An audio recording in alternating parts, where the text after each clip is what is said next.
Bonjour à tous, c'est Denis de ADBO. Je suis très heureux de vous retrouver pour ce tutoriel où on va reparler à nouveau des matériaux dans TA Render.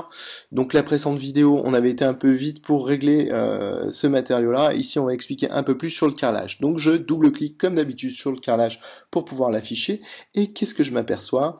Je m'aperçois que le carrelage aussi a une JPEG pour définir sa couleur. Eh bien, on va cliquer, glisser cette JPEG dans notre Texture Lab. On va cliquer sur Structure. Ici, je vais enregistrer ma preview. Je vais lui dire mon carrelage. Oups. Voilà, et comme ça j'ai sauvé tous mes paramètres. Alors sachez que dans ce TextLab, on peut inverser les couleurs, on peut mélanger différentes JPEG, on va pouvoir faire un peu tout ce qu'on fait dans Photoshop sur des traitements un peu globaux. Après, ça remplace pas Photoshop, c'est pas du tout le but, mais le but c'est d'éviter de repartir dans Photoshop, de revenir, etc. On va pouvoir ajouter des textures procédurales, on pourra faire plein de choses. C'est juste énorme. Et de toute façon, j'avais parlé du DVD dans le dernier tuto, je sais plus. Bref, on sortira sûrement un DVD ou alors un tuto plus complet. Un tuto plus complet, peut-être c'est mieux. Ici, j'ai parlé par contre dans le dernier tuto de mon bouton qui est en panne. Normalement, si vous cliquez sur cette texture et que vous glissez, donc vous laissez bien votre clic gauche enfoncé là, vous pouvez glisser directement là. J'ai pas cette chance là, donc je vais cliquer sur texture ici, et je vais cliquer sur Open, et je vais aller sur mon bureau récupérer mon carrelage.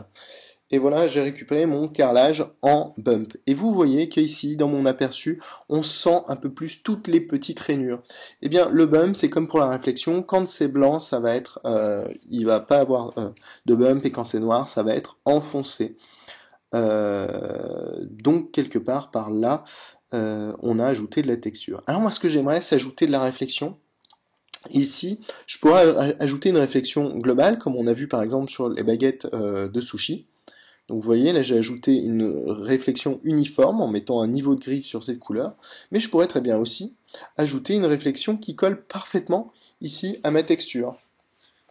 Alors, comment faire? Eh bien c'est très simple, donc là il vous suffirait de cliquer et glisser, mais bon sur mon poste ça marche pas, donc je vais cliquer sur le mot texture, puis open, et recharger par exemple mon carrelage. Et du coup je vais avoir une réflexion qui correspond à mon carrelage, donc elle va être très brillante au niveau des joints ici, et pas du tout sur le reste, donc on voit quand même un peu des résultantes ici.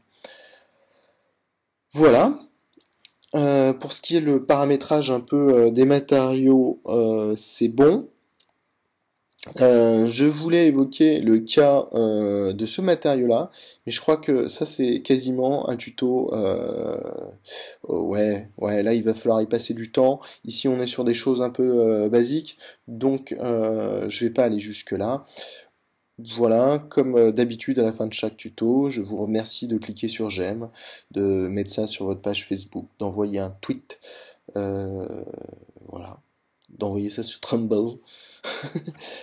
À bientôt pour de nouveaux tutos.